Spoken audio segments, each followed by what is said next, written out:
Good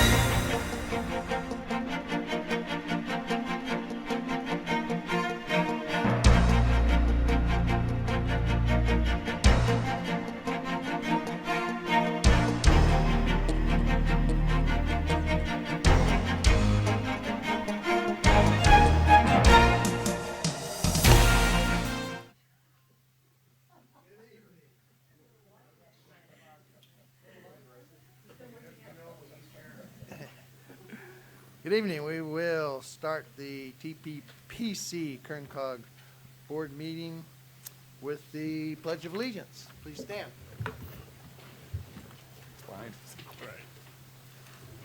Salute. Pledge. I pledge allegiance to the flag of the United States of America and to the republic for which it stands, one nation, under God, indivisible, with liberty and justice for all.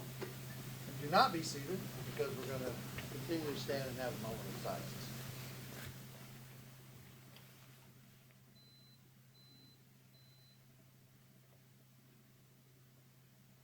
Thank you. Roll call, please. Calderon. Here. Flores. Here. Gunn. Here. Gorman. Here. Hawkins. Here. Knorr. Morse. Osorio. Parlier. Here. Para. I'm here. Perez. Here. Reyna. Here. Bob Smith. I'm here. Phil Smith. Here. Jill. I can't say her last name.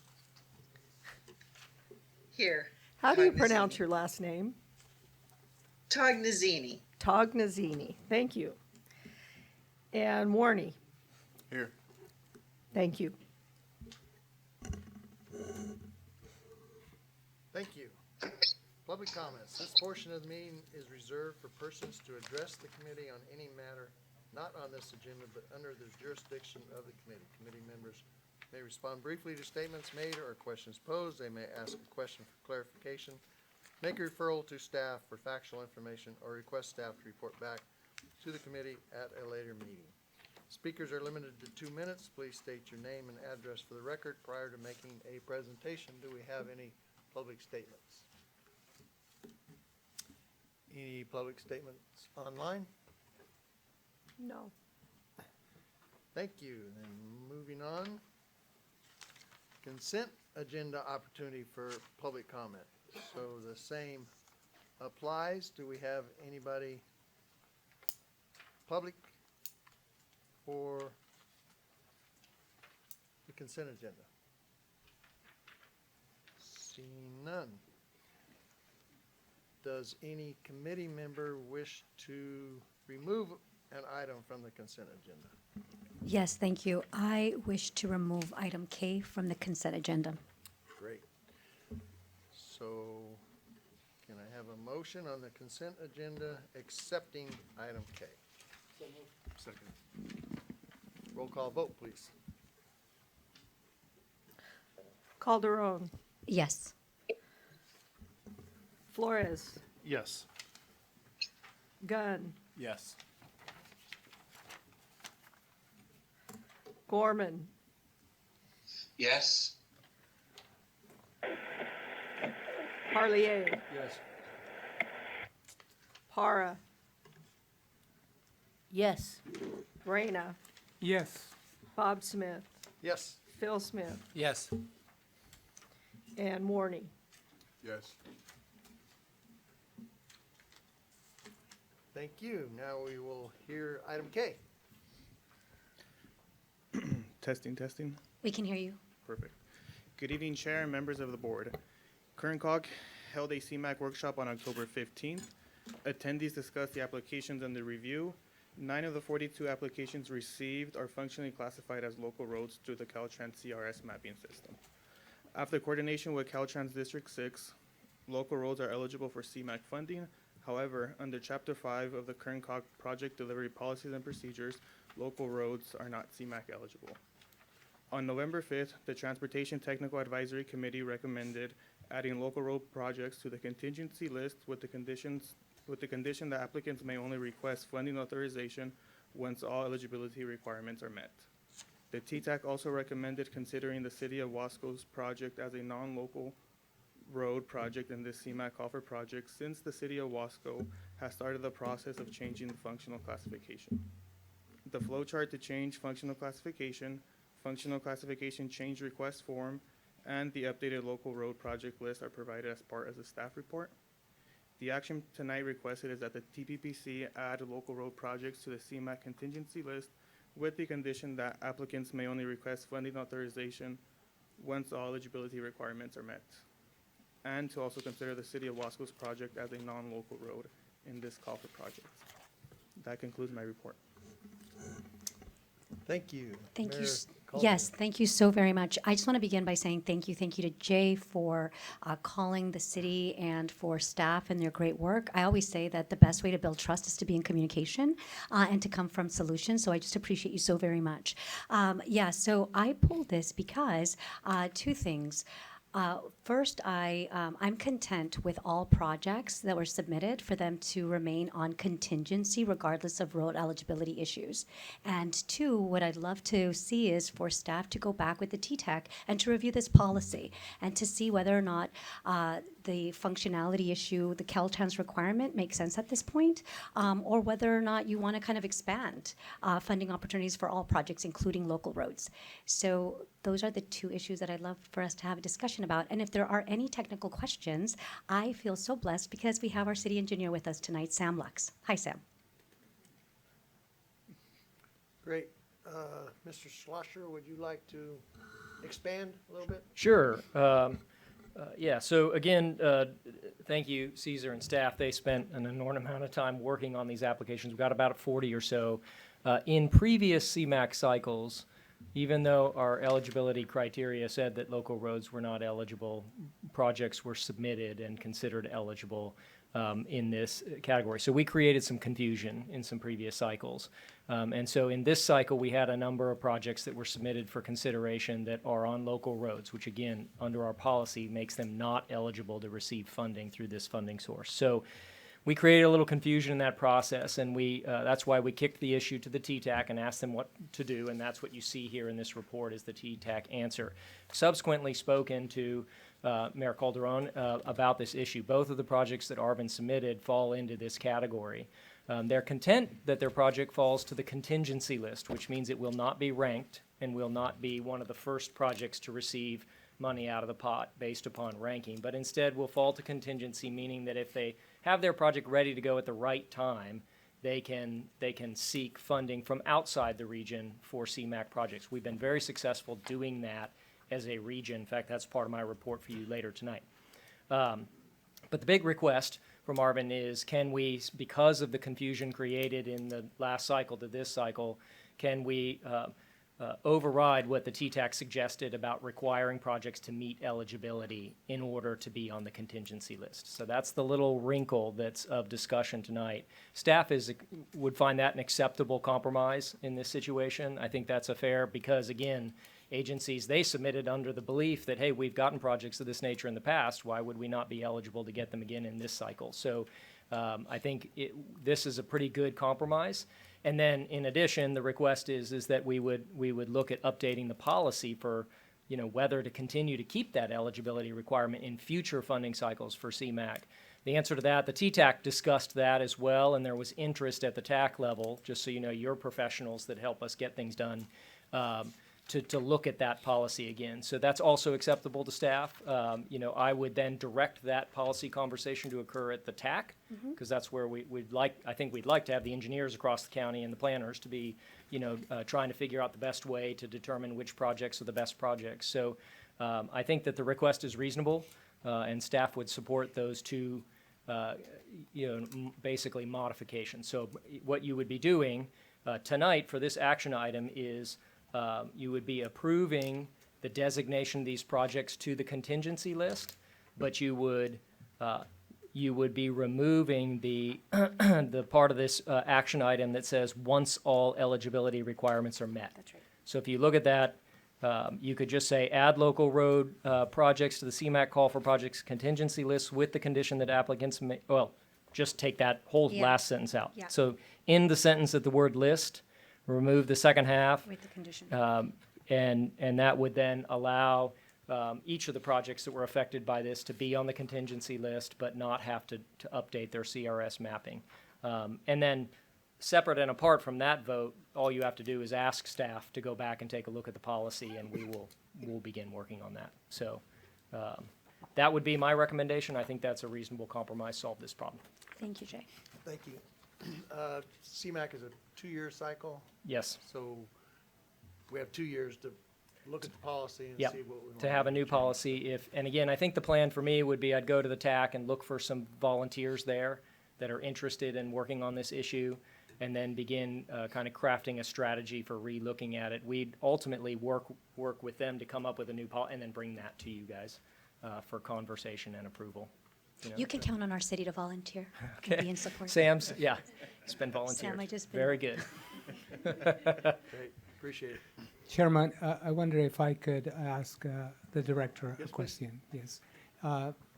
Wasco was mentioned in this report, and can you enlighten me as to why Wasco is mentioned and what is the consequences of what is being talked about for Wasco? Very good. For Wasco, you guys were in a very unique spot.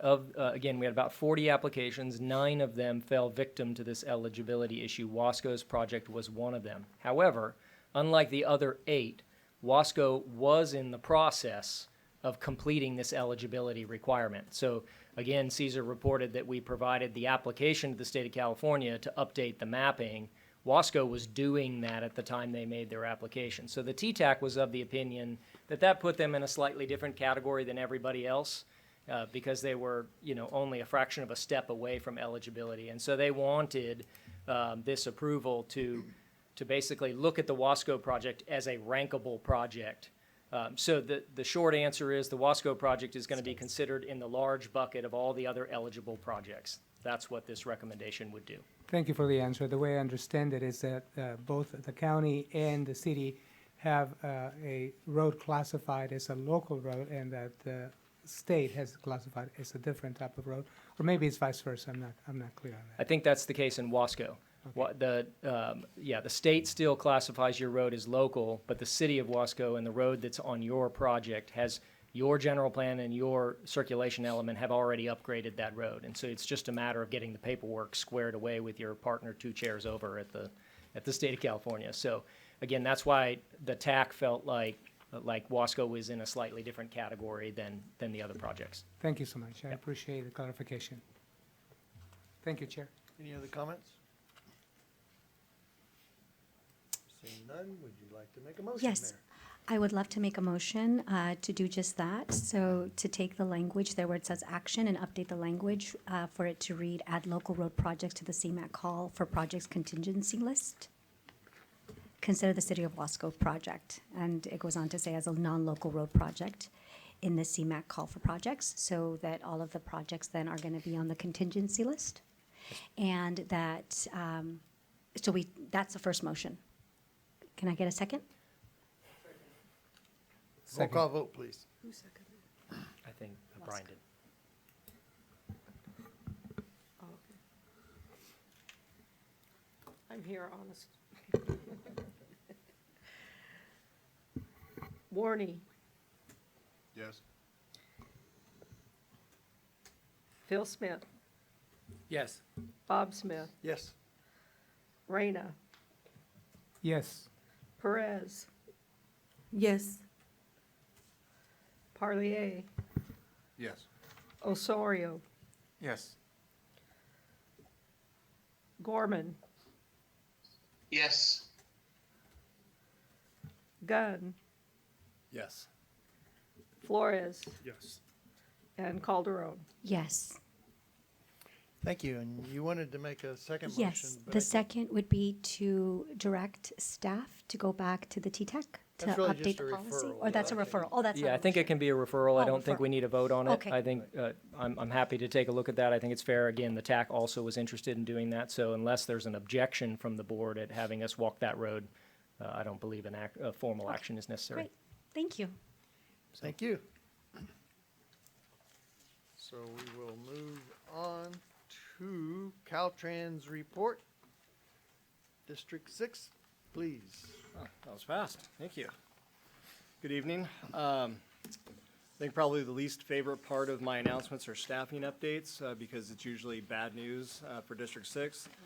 A couple of departures that are coming up. One is 99.9% solidified. John Liu, our deputy for maintenance and operations, who is going to take with him a lot of experience, is going to be retiring at the end of the year.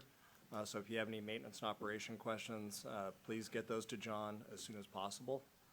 My system planning branch chief, Alec Kimmel, who was pivotal in the 99 CMCP development and also is my corridor plan lead, he is also leaving me. He will be leaving at the end of the month, heading over to District 5, so he's going to be taking his skill set over to San Luis Obispo. Wish him luck. Did want to announce, as I've mentioned in the past, Mike Keever, who is our acting chief deputy up at headquarters, he retired a while back. Ryan Dermody from District 9 was the acting for that position for a while. Ryan is returning back to his role in District 9, and he's being replaced by Dave Moore. Dave Moore is the district director for District 2, so he'll be taking over. I think he's already taken over as the acting chief deputy. Couple of general announcements. The draft ITIP was released. There was a couple of meetings, one for the south, one for the north. Those were in late October and earlier this month. Next step for the draft ITIP is Caltrans plans on submitting it to the CTC in December. We're expecting it to be voted on as part of the STIP adoption in March of 2026.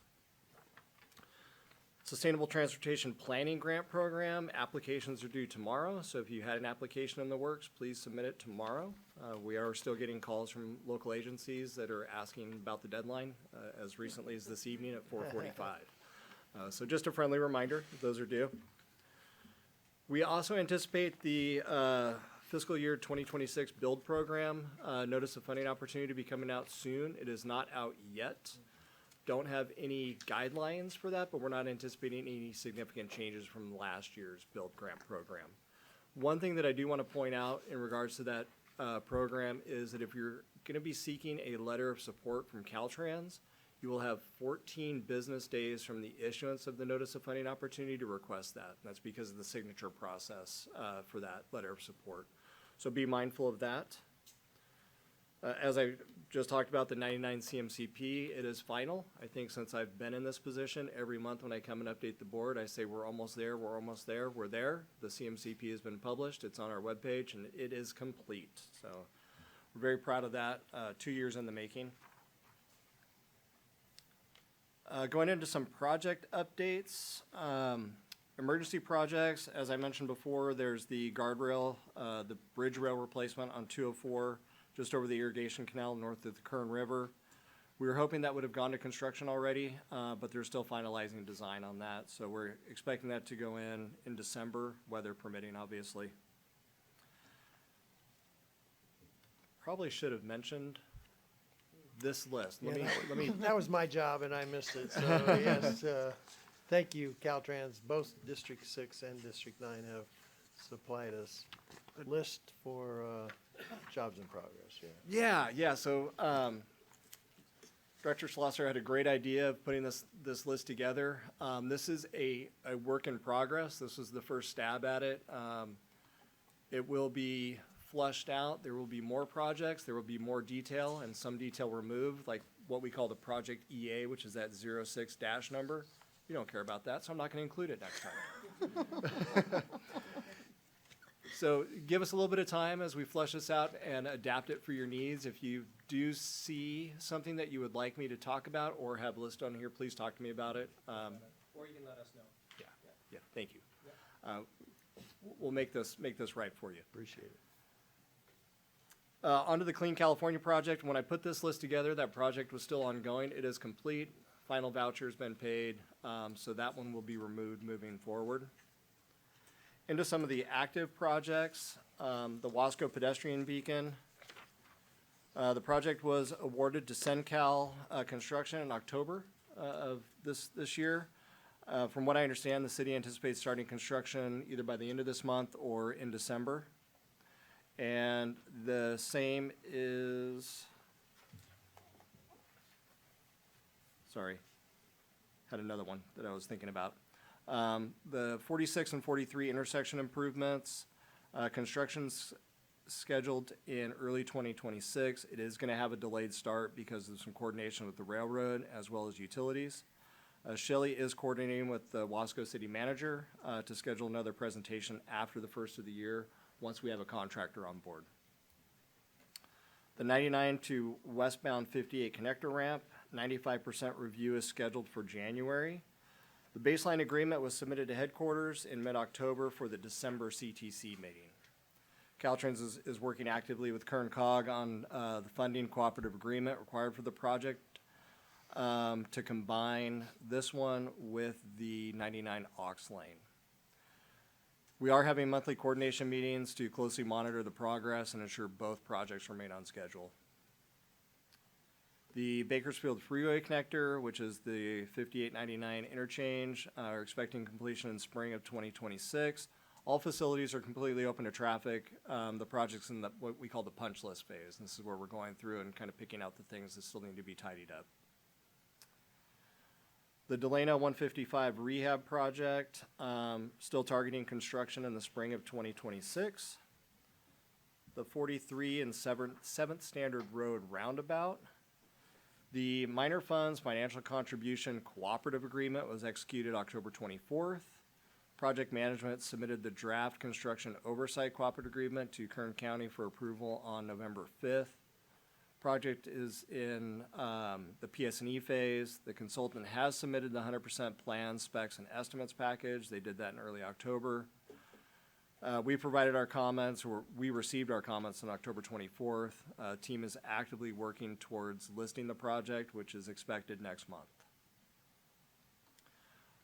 Project that is not on this list before you that will be added is the Santa Fe Roundabout project. That one is in what we call the PS&E phase, or plan specification estimates. Target design completion is at the end of the month, so within the next week or two. This project also requires a delayed start until March of 2027 to accommodate the relocation of an existing irrigation facility owned by the Bureau of Reclamation. The USBR is anticipated to be the relocation of the USBR facility is anticipated to be complete early spring of 2027. Kern 58 capital maintenance project. Project is currently in the project approval and environmental document phase. We're expecting completion of that mid-January of next year, and it will be ready to list in October of 2027. California Aqueduct Bridge Rehab Project. Majority of this work is expected to be completed by the end of the year. Construction contract acceptance should be achieved by summer of next year. Bakersfield 99 Rehab South Project. This is one where we're combining. Again, we're coordinating with Kern COG on the funding the cooperative agreement and closely monitoring that one. Pumpkin Center Rehab Project. Target start of construction is late spring of 2026. Morning Drive Rehab Project. Construction is working to finalize a few electrical items, and there's a little bit of remaining ADA work that needs to be done. Targeting completion of that mid-December. Weed Patch Highway Rehab Project. Targeting construction spring of 2027. Arvin Cap M Project on 223.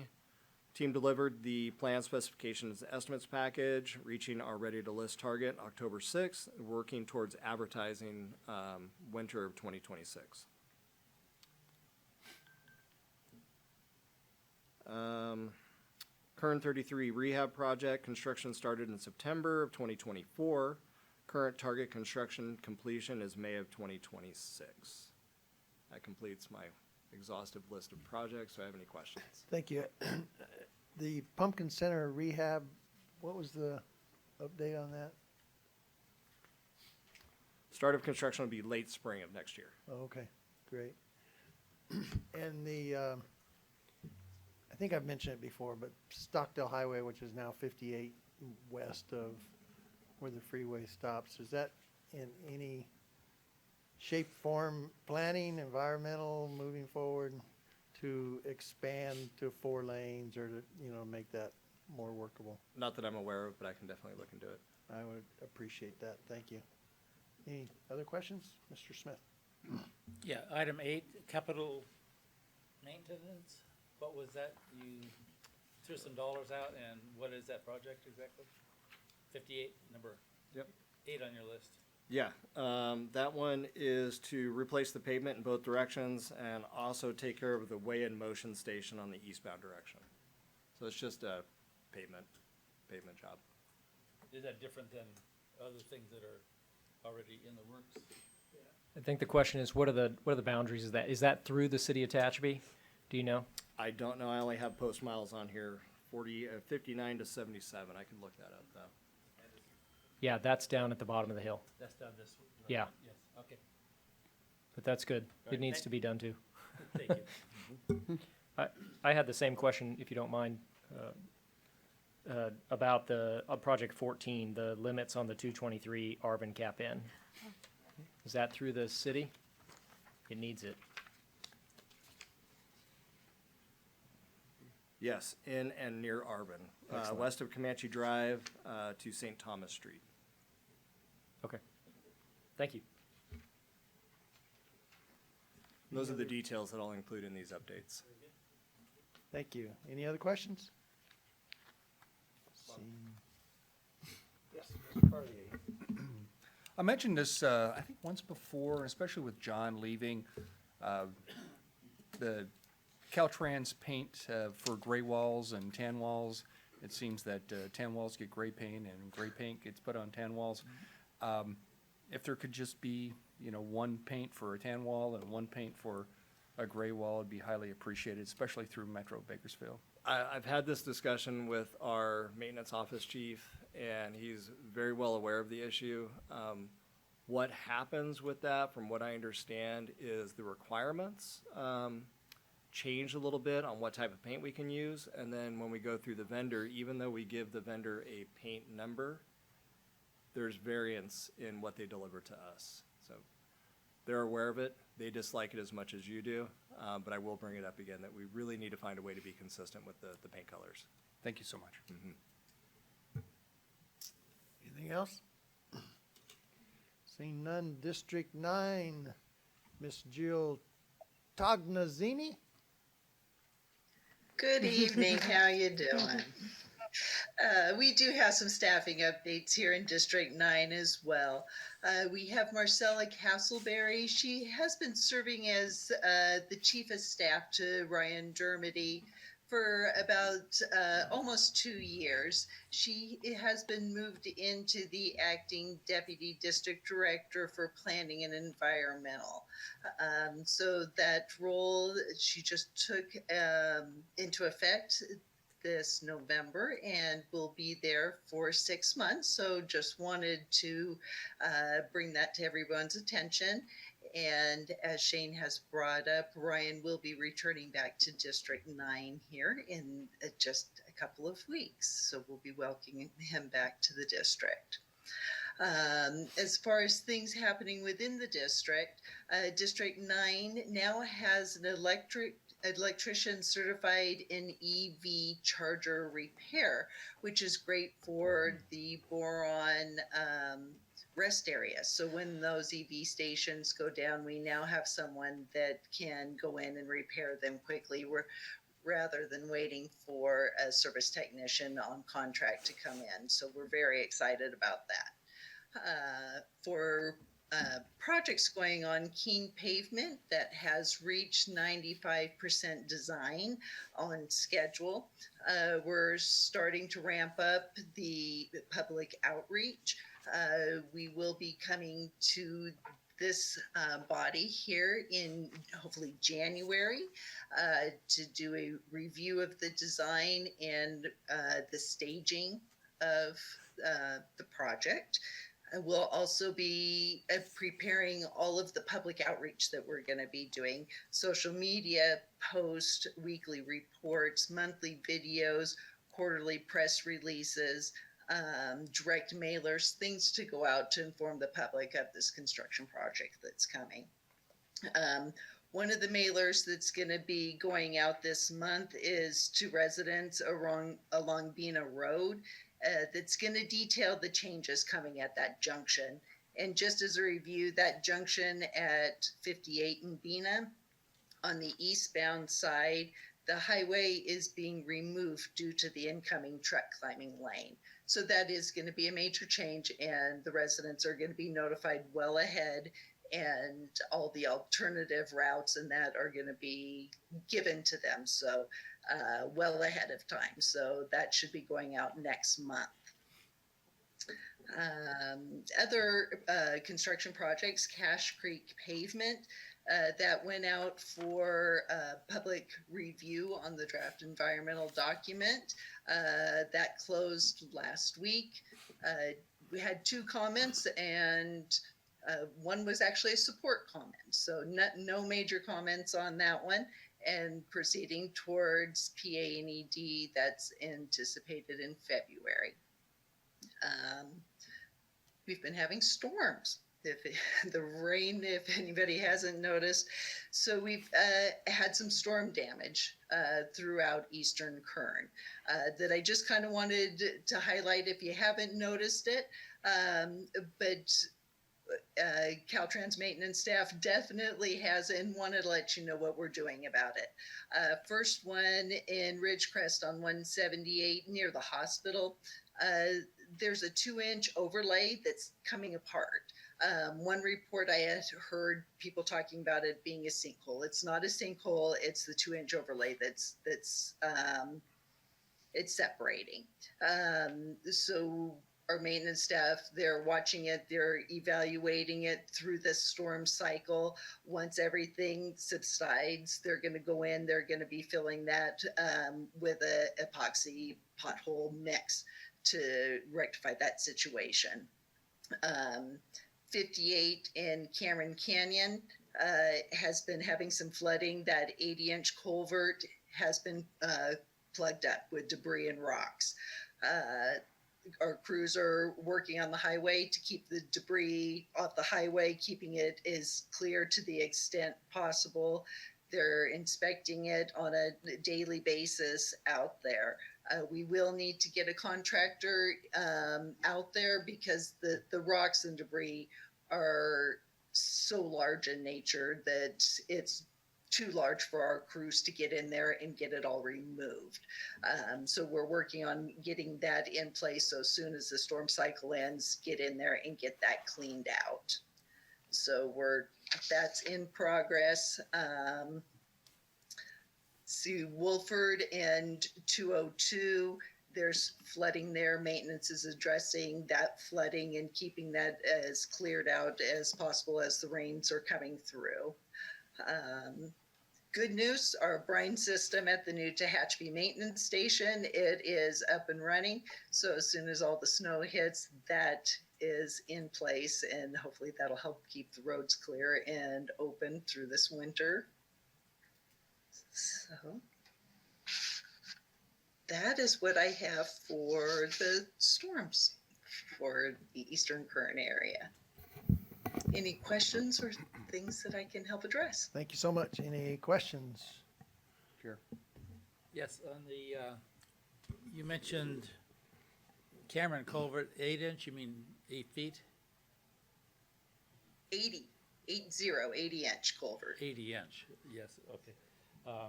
And then the Bena, there's a segment of the Bena Road that's being eliminated. Is that where it comes out at the 223?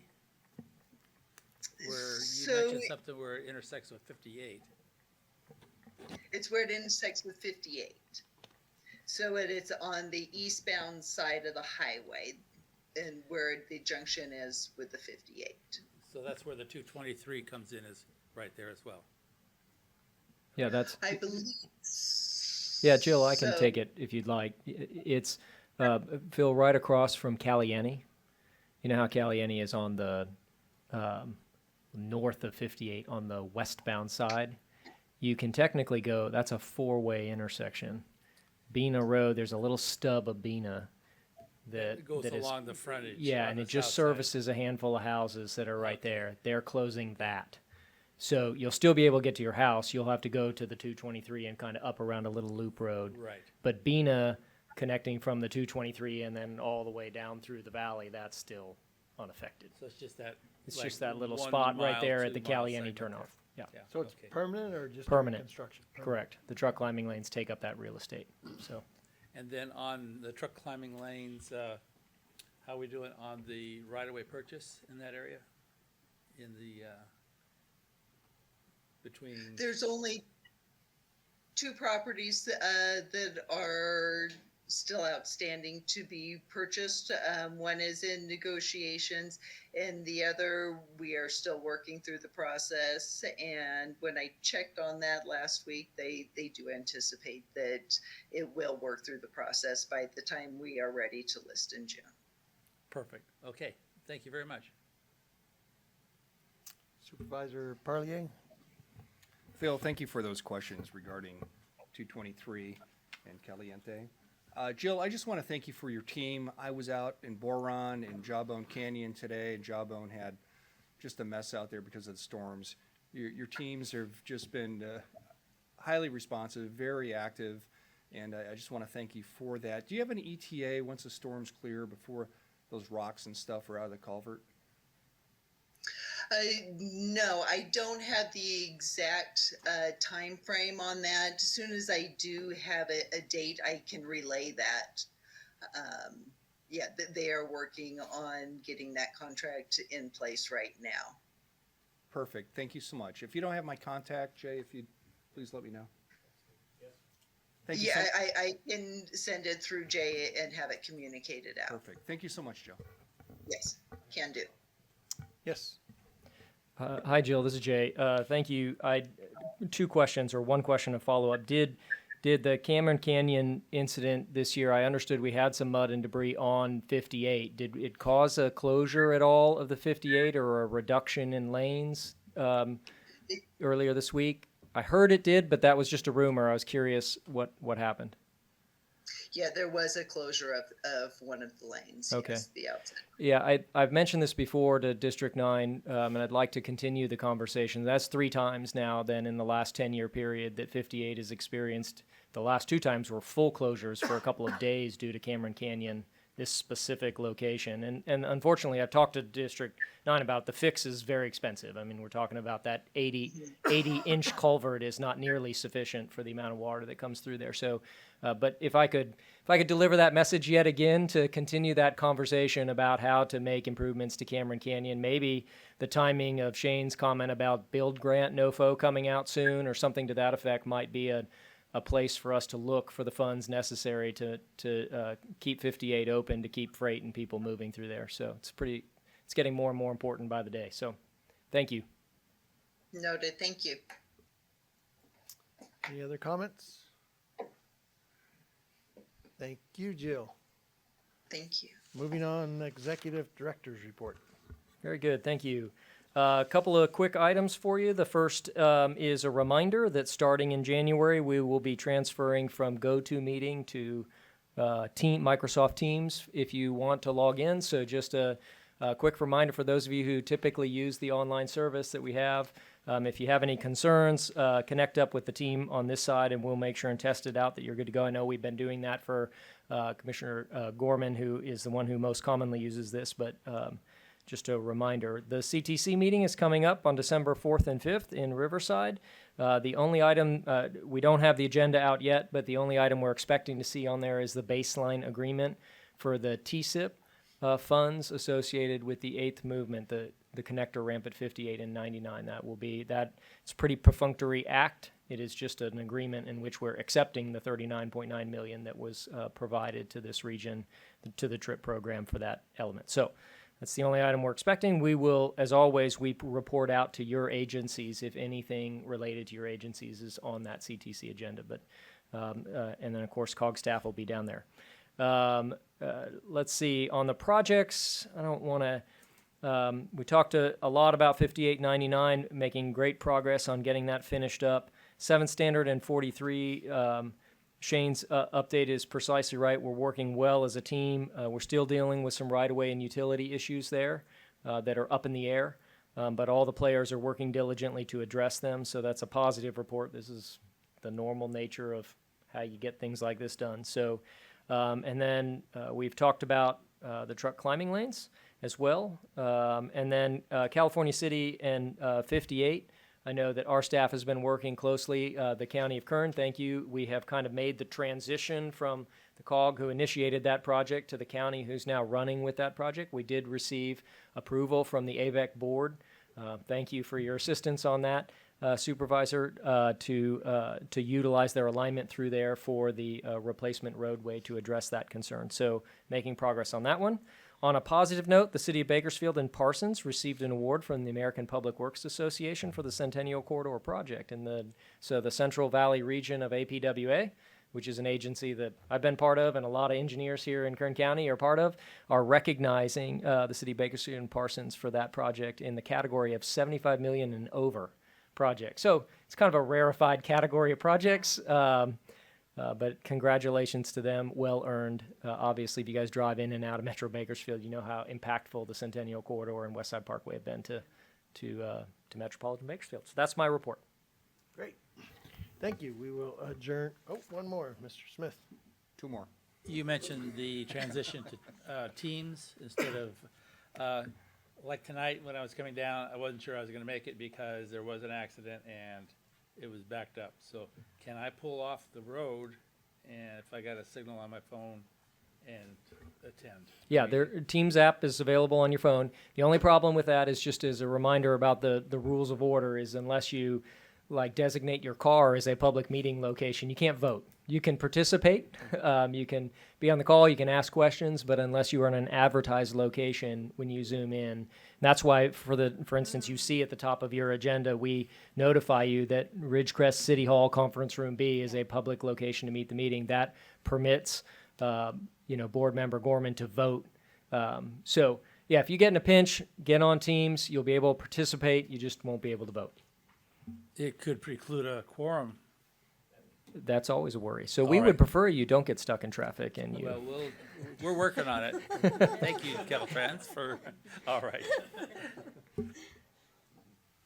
Another comment? Supervisor Parlier. Thank you so much, Chair. Jay, I just want to thank you. I want to thank the COG, Rob, and AVAC for their recognition of the importance of that Cal City Safety Project. Not only it's going to help California City, all the residents in East Kern, including the people that work on Edwards Air Force Base, and I think that's really going to be an added benefit to those communities. It wasn't an easy way to get there, but in the end, I think it's going to be just a great safety measure for East Kern. Thank you so much. Thank you. Any other comments on the director's report? Seeing none, we will adjourn the TPPC meeting and open up the Kern COG board meeting. Same roll call. Are there any public comments for this portion of the meeting? Seeing none, are there any public comments on the consent agenda? Seeing none, does any member wish to remove an item from the consent agenda? Seeing none, can I have a motion? Second. Roll call vote, please. Calderon, Yes. Flores, Yes. Gorman, Yes. Osorio, Yes. Parlier, Yes. Reyna. Yes. Oh, wait a second, I missed Perez, Yes. Bob Smith, Yes. and Phil Smith. Yes. Thank you. Thank you. Executive Director's Report. Very good, thank you. On the COG item, I've got a few things for you. First, I wanted to give you a quick summary of the RTP outreach phase of our work is completed. Briefly, and I didn't provide this in a packet to you, apologize, just kind of pulled this together. Starting in August, we went to Tehachapi Mountain Festival, Kern County Fair, Bike Bakersfield here in downtown, Taft, Oil Dorado, an RTP community workshop in Delano, Maya Culture Group and Hoop Dance Competition in Ridgecrest, the Faro Church in Arvin, River Lakes Market in the northwest of Bakersfield, and the Wasco PAL RTP Community Workshop. We received over 1,500 comments in response to our outreach efforts on the RTP, which is what we need to do. Part of our mandate in completing the RTP is to go out and get commentary. So I wanted to thank all the participants. We had quite a bit of participation from each of you in providing those. I think that illustrates wonderfully the efforts we made to go all across the county to get commentary back on the RTP. So, but a big thank you above all those things to the staff who is going to these events on nights and weekends and seeking commentary from you guys. So a job well done, in my opinion. So thank you to everyone involved. So with that, I'll move on and remind you all that the regional awards nominations are out right now. They are due back on Monday, December 1st. So again, another application is included in your packet. Take a look there. We have a couple of new categories from the previous years in which we've done that. So take a look and see if there's something you're interested in. And we always like to recognize what's being done here in the county and the folks that help us get there. So please participate. On that same note, I need 3 volunteers. I need help with selecting which projects will be awarded. This is something we do every cycle. To give you a little idea of what you're in for, if you say yes, our goal is to have the nomination packets organized for you by the 12th of December, so just a couple of weeks. We do meet sometimes to discuss if there are a lot of applicants in a given category so that we can sit down, but sometimes we can make those selections electronically. The goal is to make the selections and the award winner selections by the end of the year. Do I have 3 volunteers from the board to assist me? Bob, I would love to volunteer. All right, very good. Thank you, Mayor. Can I get a third? I'll do the same. Very good. Thank you. All right, so let me just. And call them. All right, very good. I appreciate that. We will be in contact. Next up for you is California High-Speed Rail. Don't know what to say there. A lot is happening quickly on the high-speed rail front. There's news that you guys have probably seen, specifically related to Shafter. Just so you all know, in case there is, I think I made this announcement last meeting, but if I didn't, California High-Speed Rail received an allocation of $1 billion a year from the Cap and Invest program via legislative action at the state level. What that means, that sort of changes the calculus over the last 10 years. The last 10 years, high-speed rail has been plagued with sort of a lack of stable funding, which has contributed, maybe not exclusively, but contributed to the way that they have interacted with the state of California and each of the agencies they're moving around in, which is to say things have taken longer than planned and commitments are unclear and things of that nature. So this funding, at least in their words and in my estimation, really clear that up. They now have enough money to deliver the Bakersfield to Merced section, or at least you would think that $40 billion would get you there. That means that it's appropriate for Kern County because, of course, we're in the Bakersfield of the Bakersfield Shafter and Wasco and the county are all affected by this, to take this pretty seriously and to get organized about managing this through completion. So just wanted to let you all know that I've been in contact with your agencies, Wasco, Shafter, County, and Bakersfield, to get your staff members on the same page so that Kern County is interacting with high-speed rail in an effective manner in the months and years to come. So there's a lot more story to tell, and I'll leave it right there. So also in your folder, you guys all have folder items real quick. We provide to you, as always, the timeline that's there. I'm not sure there's anything in there that I need to speak to you extra about that we haven't already talked about. CTC meeting in January is there. The nomination packet is provided to you. This little spreadsheet that's included in here, we highlighted. We love to highlight this. This is Kern County's delivery of OA funds for last year. We highlighted for you in the red box there, Kern County. 3 columns from the far right is our delivery percentage, 163% of our allocation, meaning we are over-delivering. You can take a look at how our competitors across the state of California are doing, but we're one of the top performers in terms of delivering more than the money we're allocated. So keep it up. That's what projects on that contingency list, just to bring it all the way back home to the beginning. That's what we're doing when we put them on the contingency list, is we're over-delivering. So that's great news. And then we also include for you our quarterly progress report for projects of regional significance. Feel free to peruse that if you have any questions for staff. We're always happy to answer those. I know that you have one item in front of you, Bob, but maybe if you don't mind, the plaque that's in front of you, let's do that, and then I'd like to circle back because a couple of our folks here, this is their last meeting with the COG, so I'd like to say a few words about that, but how about we do that Yeah, next, if first, that's okay with you? this plaque is for a Miss Suzanne Campbell, So- who I met some time ago. It says 15 years, and I don't believe that. But, thank you very much. Yeah. It's been great working with you. Thank you. So yeah, this is just to commemorate her 15 years of service in this organization, which I understand occurs in December, correct? So, which happens to correspond with her retirement. So We here's have more plaques. yeah, we can. So staff, of course, is going to do something here to honor these, but I wanted to take this moment and say to you both, Becky and Suzanne have announced their retirement, which will be effective here in the month of December, and we're not expecting to have a meeting in December, so this ends up being their last meeting with us. And I've been involved on the TAC, and these have been 2 of the most steadfast people here at the COG in the 10 years that I chaired the TAC and my time here. But I'd like to maybe make an additional statement, specifically with regard to Becky. Becky's been kind of eyeing retirement, I think, maybe for a little while.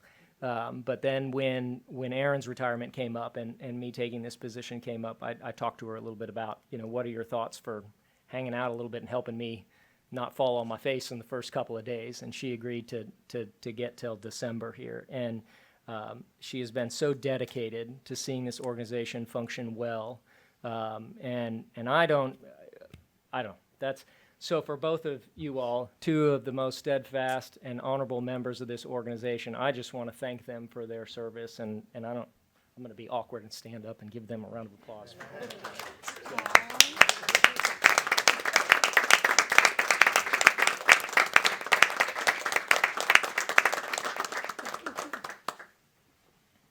I would just reinforce, they have both been a pleasure to work with and have helped me greatly.